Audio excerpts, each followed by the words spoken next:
আসসালামু আলাইকুম। আপনারা দেখছেন দা বাংলা মিডিয়া ইউটিউব চ্যানেল। প্রিয় শ্রোতা মণ্ডলী, আজকের ওয়াজের আলোচ্য বিষয় আল্লাহ পাক সমস্ত নবীর ও বান্দাদের মৃত্যু দেবেন, কিন্তু এখনো পর্যন্ত মোট 4 জন নবী জীবিত আছেন। সেই নবীদের নাম জানতে হলে ভিডিওটি স্কিপ না করে শেষ পর্যন্ত বয়ান শুনুন। আলোচনা করছেন মাহফুজুল্লাহ হুসাইনি সাহেব। ওয়াজ ভালো লাগলে একটা লাইক করে দেবেন। হে তরুণিয়া নওজওয়ান জামাকেরা, ইয়া মাই বুড়ে বুড়ে বাবা রাসূল রেখে দিক, এই পৃথিবীর জমিনে আল্লাহ সমস্ত মানুষকে মেরে ফেলবে, সমস্ত নবীদেরকে আল্লাহ মৃত্যু দেবে। তবে কিতাবের মধ্যে পাওয়া যায় নবী আম্বিয়া সালামরা কবরে যাওয়ার পরে মৃত্যু নয়, বরং তাদেরকে আমার আল্লাহ জিন্দা অবস্থায় রেখে দিয়েছে। কেন হাদিস পাকের মধ্যে পাওয়া যায় রাসূলুল্লাহ জানিয়েছেন, নিশ্চয় নবীদের লাশ কোন মাটিতে খেতে পারে না। তবে মনে রাখবেন বাবাজি আমার ভাইরা, কবরের জীবনটা কেমন সেটা আমাদের জানা নাই, সেটা একমাত্র আমার মালিক আল্লাহই জানেন। তবে আপনাদেরকে একটা কথা বলি শুনেন বাবাজি আমার ভাইরা, তবে এই পৃথিবীর জমিনে 4 জন নবী এখনো হায়াতে আছেন, জিন্দা অবস্থায় আছেন। এই 4 জন নবী কিয়ামত পর্যন্ত জিন্দা অবস্থায় থাকবেন। এই 4 জন নবী এখনো পর্যন্ত হায়াতে আছেন, ইনাদের পৃথিবীর জমিনে এখনো হায়াতে আছেন, ইন্তেকাল হননি। তার মধ্যে 2 জন হলো আসমানে, তার মধ্যে 2 জন হলো পৃথিবীর জমিনে। 4 জন নবী এখন হায়াতে আছে। জানেন আপনারা নাম জানেন? কথা বলেন, বুঝি জানেন নাম? নামও জানেন, তাহলে এটাও বাকি রয়ে গেল।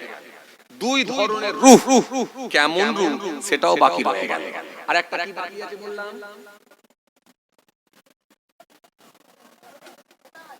হ্যাঁ, 2 ধরনের রূহ বলেছিলাম, 4 জন নবী।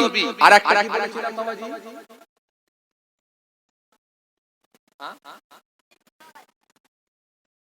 কি বলেছিলাম বাবাজি? আর একটা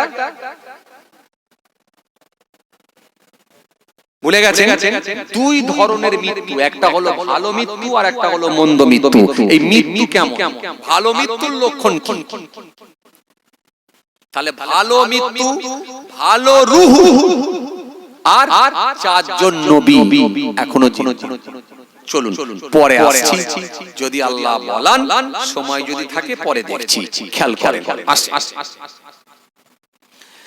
তার ভেতরে একজন নবী যিনি হলেন হযরত ঈসা রূহুল্লাহ, নামটা বলে দিলাম কারণ আপনারা আজ শুনেছেন ঈসা রূহুল্লাহ তিনি এখন আসমানে আছেন, তিনি কিন্তু এখনো হায়াতে আছেন। যার নাম হলো হযরত ঈসা রূহুল্লাহ আসমানে আছেন। আর একজন নবী যিনার নাম হলো হযরত ইদ্রিস আলাইহিস সালাম। কেন আপনারা জানেন হযরত ইদ্রিস আলাইহিস সালাম তিনি হায়াতে আছেন, জিন্দা অবস্থায় তিনি আল্লাহর জান্নাতে গিয়েছিলেন। জান্নাতে যেতে হয় কেমন করে? মরে গিয়ে তবে তো নাকি? কথা বলছেন না কেন? তো ইদ্রিস নবী এখনো হায়াতে আছেন, জিন্দা অবস্থায় জান্নাতে গিয়েছিলেন। এই 2 জন নবী আসমানে আছেন, তার মানে ইদ্রিস নবী আর ঈসা আলাইহিস সালাম। তার মধ্যে 4 জনের ভেতরে 2 জন নবীর নাম বলেই দিলাম। এই 2 জনের ভেতরে একজন নবী যিনার নাম হলো হযরত ঈসা রূহুল্লাহ। হযরত ঈসা রূহুল্লাহ তিনি একদিন সিরিয়া দেশে জঙ্গলের পাশ দিয়ে গুটি গুটি পায়ে হেঁটে হেঁটে যাচ্ছে। হঠাৎ করে হুজুর দেখতে পেলেন একটা কঙ্কাল মস্তিষ্ক, কঙ্কাল মাথা পড়ে আছে। হযরত ঈসা রুহুল্লাহ আল্লাহ দরবারে দোয়া করলেন, ও আমার আল্লাহ, ও আমার মালিক, ও আমার প্রভু, এটা কেমন করে সম্ভব? এই যে কঙ্কাল মাথাটা পড়ে আছে, আল্লাহ এটা কার মাথা? কেনই বা এরকম হাল হলো? আল্লাহ এ মানুষটা কি এমন অপরাধ করেছিল? আল্লাহ কঙ্কাল মস্তিষ্ক মাথা পড়ে আছে, এটা কার মাথা? কি এমন অপরাধ করেছিল আল্লাহ? কি এমন অন্যায় করেছিল? কেনই বা এরকম ভালো হলো? আল্লাহ একটু যদি দয়া করে বলতেন। আমার আল্লাহ সেই সময় বলেছিলেন, ও ঈসা রুহুল্লাহ, শুনে রেখে দাও, ও ঈসা জেনে রেখে দাও, ওই কঙ্কাল মাথাটা কেন এরকম অবস্থা হয়েছে, কি অপরাধ করেছে সেটা আমি কেন বলবো? ও ঈসা, তুমি গিয়ে কঙ্কাল মস্তিষ্ককে জিজ্ঞাসা করো, ওই কঙ্কাল মস্তিষ্কর জবানকে আমি আল্লাহ খুলে দেব। ও নিজে মুখে ওর পরিচয় তুলে ধরবে, ও নিজে মুখে ওর পরিচয় দেবে, ও নিজে মুখে বলবে কি করেছিল, আমাকে বলতে হবে না। যাও, আমি আল্লাহ বলি, তুমি কঙ্কাল মস্তিষ্ককে গিয়ে জিজ্ঞাসা। আল্লাহু আকবার। আমার আল্লাহর হুকুমে সবই সম্ভব, আল্লাহর হুকুমে সবই সম্ভব। অসম্ভবকে সম্ভব করে দিতে পারেন কে? আল্লাহ। যিনি মৃত্যুও দিতে পারেন, আবার মৃত্যুর পরে জিন্দাও করতে পারেন। যিনি সূর্যকে অস্ত্র দিয়ে অন্ধকার করে দিতে পারেন, সূর্যকে ডুবিয়ে রাতে পরিণত করতে পারেন, অন্ধকার করে দিতে পারেন। আবার সূর্যকে আমার আল্লাহ সূর্যকে উদিত করে আবার গোটা পৃথিবীকে আলোয় আলোকিত করে পৃথিবীর মানুষের কাজে কামের সুবিধা করে দিতে পারে। জোরে বলতে পারেন না? আরো জোরে হয় না? তিনি এক সূর্যই গোটা পৃথিবী আলো করে দিতে পারেন। তিনি আকাশ থেকে বজ্রপাত দিয়ে মানুষের ভেতরে কম্পন ঢুকিয়ে দিতে পারেন। তিনি আকাশ থেকে বৃষ্টি দিয়ে, আকাশ থেকে পানি দিয়ে মানুষের জন্য ফসল ফলনের সুবিধা করে দিতে পারেন। সমস্ত ক্ষমতার মালিক আল্লাহ।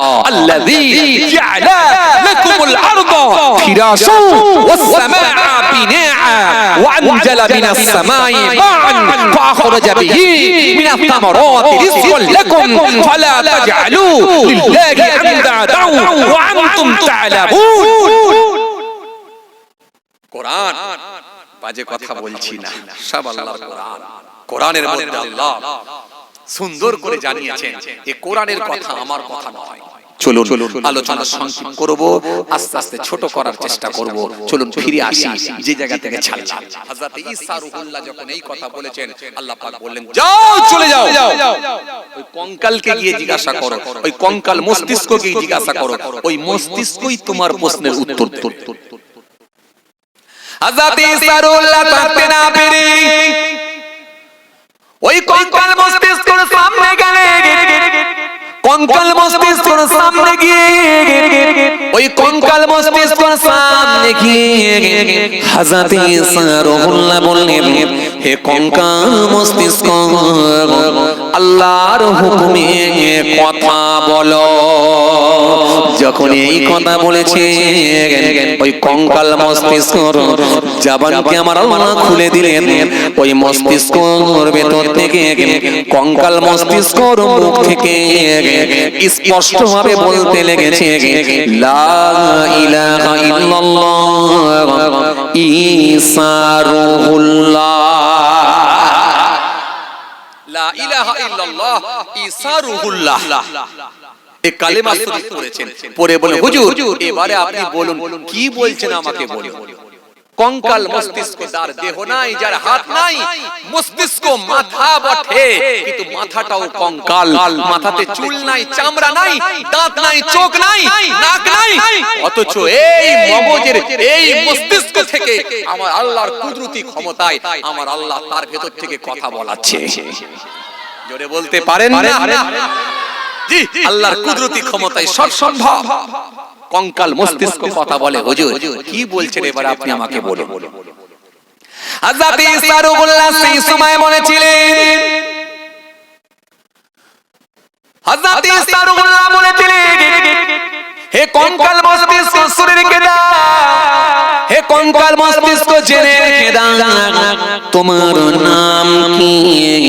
তুমি পুরুষ না মহিলা, তুমি রোগা না মোটা, তুমি লম্বা না খাটো, তুমি পৃথিবীর জমিনে পাপী ব্যক্তি ছিলে না পুণ্যবান ছিলে, তুমি ফর্সা না কালো, তোমার পরিচয়খানা আমাকে একবার দাও। যখন এই কথা বলেছে কঙ্কাল মস্তিষ্ক বলতে লেগেছে, ওয়াল্লাহ নবী ও হযরত ঈসা রূহুল্লাহ, আমি দুনিয়ার কোন সাধারণ ব্যক্তি নই, আমি হলাম মস্ত বড় একজন রাজা। আমার নাম হলো রাজা জমজমা। রাজা জমজমা, বাদশা জমজমা আমার নাম। ও হযরত ঈসা রূহুল্লাহ সুরে রেখে দিলে খোঁজা, জেনে রেখে দিলে খোঁজা, আপনি তো আমায় চিনতে পারেন না। আপনারই একজন ভাই ছিলেন, যিনিও ছিলেন নবী, যার নাম হলো নবী হযরত ইলিয়াস আলাইহিস সালাম। হযরত ইলিয়াস নবীকে কি আপনি নাম জানেন? হযরত ঈসা রূহুল্লাহ বললেন, হ্যাঁ আমি জানি। কঙ্কাল মস্তিষ্ক বলেছিল, হুজুর হযরত ঈসা রূহুল্লাহ শুনেন হুজুর, আপনার ভাই হযরত ইলিয়াস আলাইহিস সালামের সময়ে আমার আল্লাহ পাক আমাকে রাজা করেছিলেন, বাদশা করেছিলেন। এই পৃথিবীর জমিনে আমি 400 বছর বেঁচেছিলাম। এই পৃথিবীর জমিনে আমি 4000 বছর আমি বেঁচেছিলাম এই পৃথিবীর জমিনে। হুজুর ওয়াল্লাহ নবী হযরত ঈসা রূহুল্লাহ এই পৃথিবীর জমিনে 4000 বছর বেঁচেছিলাম। ও হযরত ঈসা রূহুল্লাহ আমি মস্ত বড় একজন বাদশা ছিলাম, সেই সময়ের মস্ত বড় আমি একজন রাজা ছিলাম। আল্লাহর নবী এই পৃথিবীর আমি অর্ধেক শাসক আমি ছিলাম, এই পৃথিবীর আমি অর্ধেকটা শাসন করেছিলাম। হযরত ঈসা রূহুল্লাহ বিয়াদবি নেবেন না, আমি মানুষকে বড় ভালোবাসতাম, মানুষকে আমি প্রচুর পরিমাণে দান করতাম। আমি দান করতাম, পদার্থ ব্যক্তিকে আমি অন্ন তুলে দিতাম, বস্ত্রহীন ব্যক্তিকে আমি বস্ত্র দিয়ে দিতাম। হযরত ঈসা রূহুল্লাহ আমি কোনদিন মানুষের উপর জুলুম করি না, লোকের মাল আমি আত্মসাৎ করে নিই না হুজুর, লোকের মাল আমি খেয়ে নিয়ে না হুজুর, এমনকি আমার প্রজাদেরকে আমি কখনো ধমক দিয়ে উচ্চ আওয়াজে কথা বলি না হুজুর। হযরত ঈসা রূহুল্লাহ গরিবের মাল আমি ভক্ষণ করি না হুজুর, আমি বাদশা হিসাবে যতটুকু আমার বরাদ্দ ছিল সেটাই আমি খেতাম হুজুর, গরিবের মাল আমি কখনো আত্মসাৎ করে নিই না। হযরত ঈসা রূহুল্লাহ তবে শুনে রেখে দেন, আমি কারোর ক্ষতি করি না বটে, কিন্তু আমি বড় আয়েসি ছিলাম, আমি বড় আরাম প্রিয় ছিলাম, আমি বড় আয়েসি ছিলাম।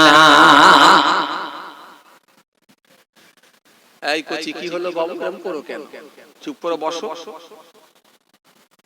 এই পৃথিবীর জমিনে হুজুর আমি 4000 বছর রাজত্ব করেছিলাম, গোটা পৃথিবীর অর্ধেকটা আমি শাসন করেছিলাম। হযরত ঈসা রূহুল্লাহ ক্ষুধার্ত ব্যক্তিকে আমি অন্ন তুলে দিতাম, বস্ত্রহীন ব্যক্তিকে আমি বস্ত্র দিতাম, মানুষের সেবা করতাম। হযরত ঈসা রূহুল্লাহ কাউকে কোনোদিন ধমক দিয়ে অন্যায় ভাবে কথা বলিনি হুজুর, গরিবের মাল আত্মসাৎ করে নিইনি হুজুর। হুজুর আমার বাদশা হিসাবে যতটুকু আমার বরাদ্দ ছিল আমার সম্পদ, সেটার উপরে আমি নির্ভর করে চলতাম হুজুর, সেটার উপরে আমি ভক্ষণ করতাম হুজুর। হুজুর কারোর উপর আমি কোনোদিন ক্ষতি করি না হুজুর, তবে আমি বড় আয়েসি ছিলাম। হযরত ঈসা রূহুল্লাহ আমি বড় আয়েসি ছিলাম, আমি বড় আরাম প্রিয় ছিলাম। ওয়াজাতি সারুহুল্লাহ রক্তবর্ণ পোশাকে সজ্জিত হয়ে 5000 সুন্দরী রমণী গায়িকাদের গানের তালে তালে আমি নৃত্য করতাম। ওয়াজাতি সারুহুল্লাহ শুনে হুজুর আমি যখন শিকারে বার হতাম সামনে আমার 4000 গোলাম, পেছনে আমার 4000 গোলাম থাকতো, গোটা শরীরে আমার মকমল দিয়ে ঢাকা থাকতো, রেশমের পোশাক আমি পরিধান করতাম। ওয়াজাতি সারুহুল্লাহ হুজুর আমি অস্ত্র নিয়ে যখন আমি শিকারে বার হতাম 4000 গোলাম সামনে, 4000 গোলাম আমার পিছনে থাকতো। হুজুর আমি কাউকে ভয় করতাম না। হুজুর আমি একজন মস্ত বড় যোদ্ধা ছিলাম হুজুর, আমি একজন বীর পুরুষ ছিলাম হুজুর। সেই সময়কার আমি একজন সুদর্শন আমি পুরুষ ছিলাম হুজুর। রূপে গুণে সাহসিকতায় হুজুর আমার তুলনা সেই সময় আর দ্বিতীয় কেউ ছিল না হুজুর। আমি ছিলাম জমজমা। ওয়াজাতি সারুহুল্লাহ শুনে আমি কে ছিলাম জানেন হুজুর? আমার কথা আপনাকে কি বলবো হুজুর, আপনি হতভম্ব হয়ে যাবেন। ওয়াজাতি সারুহুল্লাহ আমি প্রত্যেকদিন গরিব মানুষ গরিবদেরকে 1000 স্বর্ণ মুদ্রা দান করতাম। ওয়াজাতি সারুহুল্লাহ আমি আমার রাজ ক্ষমতা ইনসাফ করে চালাতাম হুজুর। হুজুর আপনার ভাই নবী হযরত ইলিয়াস তিনি আমাকে দেখে বড় ভালোবাসতেন, আমার প্রশংসা করতেন। তিনি আমাকে বলতেন হে জমজমা তোমার ইনসাফ দেখে আমার ভালো লাগে, তোমার দান দেখে আমার ভালো লাগে, তোমার সেবা দেখে আমার ভালো লাগে জমজমা। তবে তোমার একটা জিনিস আমার বড় খারাপ লাগে, তুমি আগুনের পূজা করো, আগুনকে তুমি আগুনের উপাসনা করো, আগুনকে তুমি উপাসক বলে মেনে নিয়েছো, এটা দেখে আমার বড় খারাপ লাগে, ঘৃণা লাগে। হুজুর বিয়াদবি নেবেন না।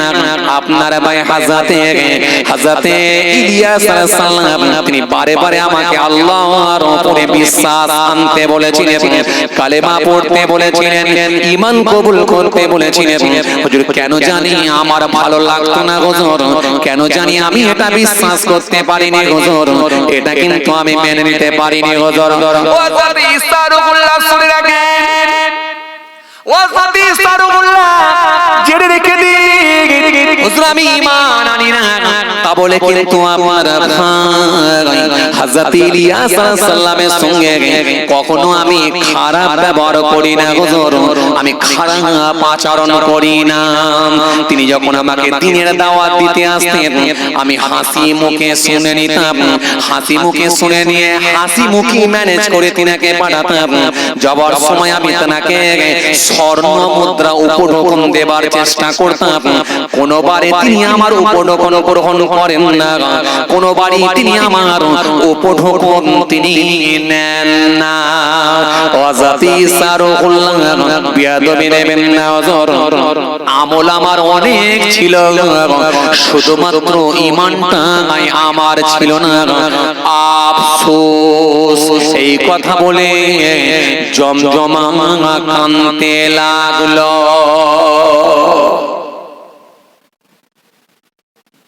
এই কথা বলে কি করতে লাগলো? কাঁদতে শুরু করে, কন্দন করতে শুরু করেছে, কাঁদতে লেগেছে, দুটো চোখ দিয়ে পানি গড়াচ্ছে। আহারে চোখের কোণা দিয়ে পানি আসছে, কাঁদছে।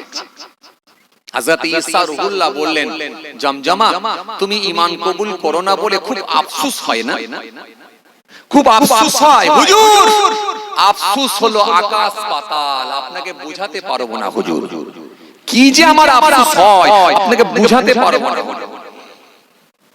হযরত ঈসা রুহুল্লাহ বললেন জমজমা জমজমা তুমি আরেকটা আমাকে শোনাও, বুঝতে পেরেছি তুমি বড় আজকে আক্ষেপ করছো, বড় কষ্টের মধ্যে আছো, আফসোস করছো, তোমার চোখ দিয়ে পানি ঝরছে, বুঝতে পেরেছি। আচ্ছা আরেকটু কথা বলো, মৃত্যুটা তোমার কেমন হলো বলো?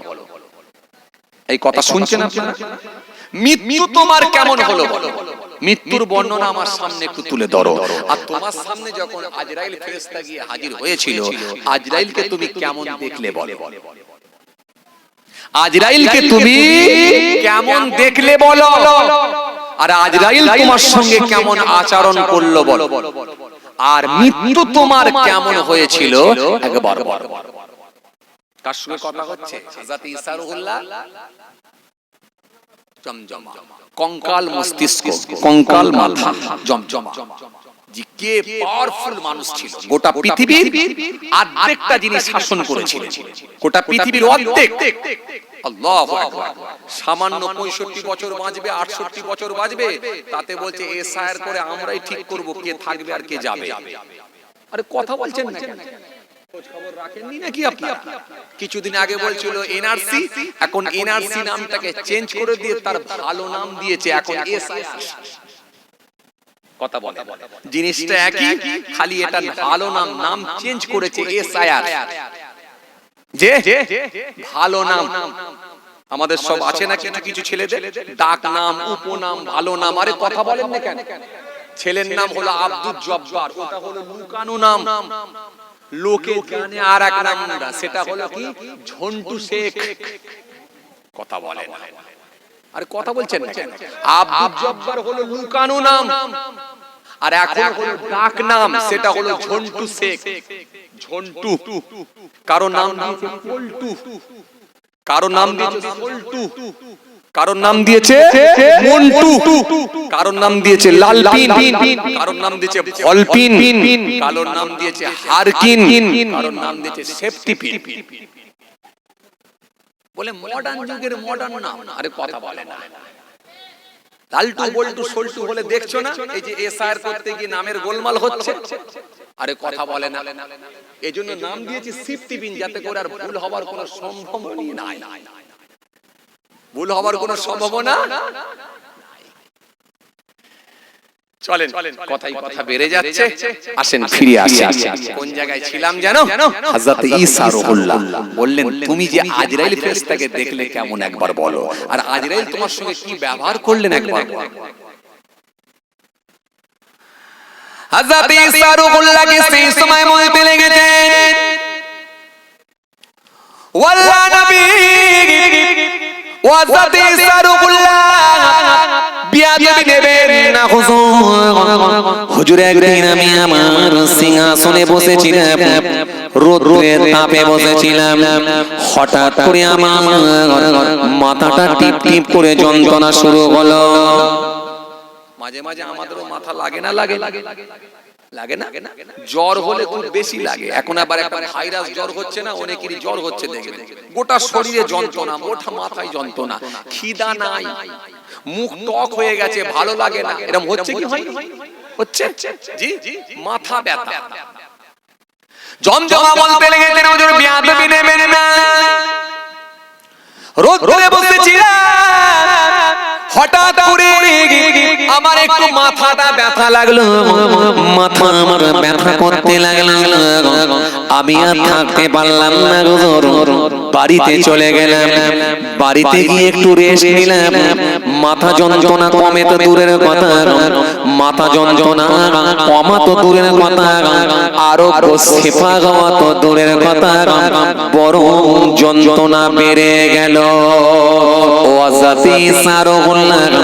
যন্ত্রণা আমার এত বেড়ে গেছে, যন্ত্রণা আমার এত বেড়ে গেছে, যন্ত্রণায় আমি কাতর হয়ে পড়লাম। সেই সময়কার যত ডক্টর ছিলেন, কবিরাজ ছিলেন, উকিল হাকিম যাই ছিল, যেহেতু আমি বাদশাহ, সবাই চলে এলো, সবাই আমার জন্য ট্রিটমেন্ট শুরু করলো। চিকিৎসা, ট্রিটমেন্ট। হযরত ঈসা রুহুল্লাহ চিকিৎসা আমার করতে লাগলাম, ট্রিটমেন্ট আমার করতে লাগলাম, কিন্তু রোগ আমার বৃদ্ধি পেতে লাগলো, রোগ আমার বেড়ে যেতে লাগলো। এভাবে মাত্র কয়েকদিন কেটে গেল। কয়েকদিন পরে আমি অটোমেটিক্যালি অজ্ঞান হয়ে গেলাম। জ্ঞান হারিয়ে ফেললাম, আমার জ্ঞান নাই, জ্ঞান চলে গেল। একদিন কেটে গেল, হঠাৎ করে আমি একটা আওয়াজ পাচ্ছি, কে যেন একটা আওয়াজ দিয়ে বলে, গম্ভীর আওয়াজে, গম্ভীর আওয়াজ দিয়ে কর্কশ ভাষায় বলতে লেগেছে, জমজমার জান বের করে জাহান্নামে দাও, জমজমার রূহ বের করে নিয়ে এসো, জমজমার জানখানাকে বের করো। ও জাতি সারুল্লাহ, যখন এই আওয়াজখানা পেয়ে গেলাম, এই আওয়াজ যখন পেলাম, হঠাৎ করে আমি দেখতে পেলাম আমার জ্ঞান চলে এলো। হঠাৎ করে আমি দেখতে পেলাম বিরাট একজন চেহারা নিয়ে, বিরাট আকৃতি নিয়ে, যার মাথাটা হলো আকাশ পর্যন্ত, পাটা হলো জমিনের নিচে পর্যন্ত, বিকট চেহারা নিয়ে, বিভৎস চেহারা নিয়ে, মাথাটা দেখলাম কতগুলো কয়েকটা মুখ নিয়ে আমার সামনের দিকে এসে হাজির হলো। হুজুর আমি দেখে ভয় পেয়ে গেলাম, আমি দেখে চিন্তিত হয়ে পড়লাম, আমি দেখে টেনশনের মধ্যে পড়ে গেলাম। এসে আমার সামনে দাঁড়িয়ে বললাম, চ অনেক হয়েছে, এবার তো রূহ বের করে জাহান্নামে দেব, চ তুই এবারে চ। আল্লাহ নবী হযরত সারুল্লাহ, আমি সেই সময় কাঁদতে লাগলাম, কাঁদতে কাঁদতে বললাম, তুমি আমাকে মেরে ফেলো না, আমাকে মেরে ফেলো না, আমাকে ছেড়ে দাও। কাকুতি মিনতি করে বলতে লেগেছিলাম, এমন অবস্থায় দেখি যিনি দাঁড়িয়ে আছেন ফেরেশতা, তিনার সঙ্গে আরো কয়েকজন ফেরেশতা আছে। ওই ফেরেশতা এসে আমার সামনে যখন এলাম, আমার সামনে এসে যখন দাঁড়িয়ে গেল, আমার সামনে যখন এসে দাঁড়িয়ে গেছে, আল্লাহ নবী হাতেতে দেখলাম, হাতেতে দেখলাম আগুনের তরোয়াল, হাতেতে দেখলাম আগুনের তরোয়াল, আগুনের বর্ষা, ভয়ঙ্কর আকৃতি নিয়ে ওই আগুনখানা নিয়ে আমার শরীরে যখন দিয়ে দিল, আমার নাড়গুলো, শিরাগুলো পুড়তে শুরু হয়ে গেল। হুজুর আগুনের লীলা, আগুনের এত তীব্র ছিল, এত কঠিন আগুন ছিল। হুজুর মুহূর্তের মধ্যে আমার শিরাগুলো পুড়তে লাগলো, মনে হচ্ছে যেন আমার আত্মাটা পুড়ে যাবে। আমি বাবারে মারে করে চিৎকার দিতে লাগলাম। ও আল্লাহ নবী, দুনিয়ার কোন মানুষ শুনতে পেল না। ও আল্লাহ নবী, ফেরেশতারা আমার উপরে কোনো দয়া করলো না, কোনো কম্প্রোমাইজ করলো না। আমি কাকুতি মিনতি করে বলেছিলাম, আমাকে একটু বাঁচতে দাও, আমাকে একটু বাঁচতে দাও, প্রয়োজনে আমার সিংহাসনকে তোমরা নিয়ে নাও, আমার রাজত্ব, আমার সিংহাসন, আমার বাদশাহী তোমাদেরকে দিয়ে দিলাম, তোমরা গ্রহণ করে নাও, তোমরা আমার বাদশাহী নিয়ে নাও, আমার সিংহাসন নিয়ে নাও, আমাকে বাঁচতে দাও, আমাকে বাঁচতে দাও। যখন আমি কাকুতি মিনতি করে বলেছিলাম, আমার সিংহাসন নিয়ে নাও, ওই ফেরেশতাদের ভেতর থেকে একজন ফেরেশতা এমন আমার গালেতে একটা টেনে যখন থাপ্পড় মারলেন, এক থাপ্পড় মারার সাথে সাথে, ভয়ঙ্কর চর খাওয়ার সাথে সাথে আমার চেহারা, আমার মুখমণ্ডলে বিকৃতি ঘটে গেল। ও আল্লাহ নবী, পৃথিবীর কোন মানুষ জানে না, ও আল্লাহ নবী, পৃথিবীর কোন মানুষ বুঝতে পারে না।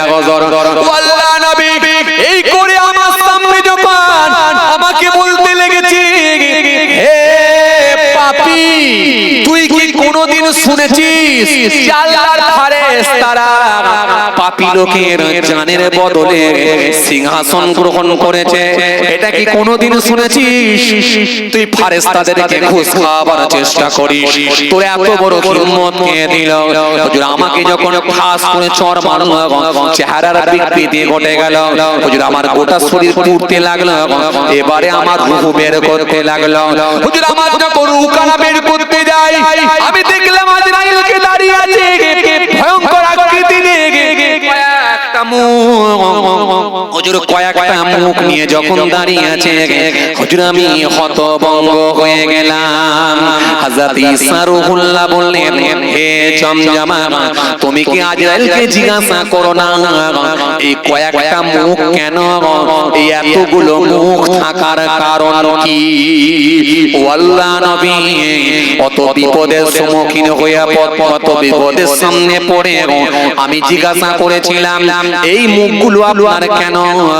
সে সময় আজরাইল ফেরেশতা আমাকে বলেছিল, পাপী শোন শোন শোন, আমার সামনের মুখ দিয়ে মুমিন ব্যক্তির রূহ আমি বের করে থাকি, আমার ডান দিকের মুখ দিয়ে আসমানের সমস্ত প্রাণ, আসমানের সমস্ত মাখলুকদের আমি রূহ বের করে থাকি, আমার বাঁ দিকের মুখ দিয়ে আমি কাফেরদের রূহ বের করে থাকি, আর আমার পেছনের মুখ দিয়ে আমি মুশরিক ব্যক্তিদের রূহ বের করে থাকি।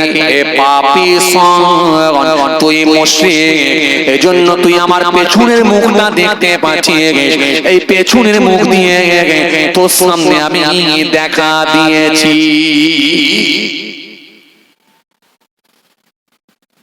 শুনছেন না ঘুমিয়ে পড়লেন?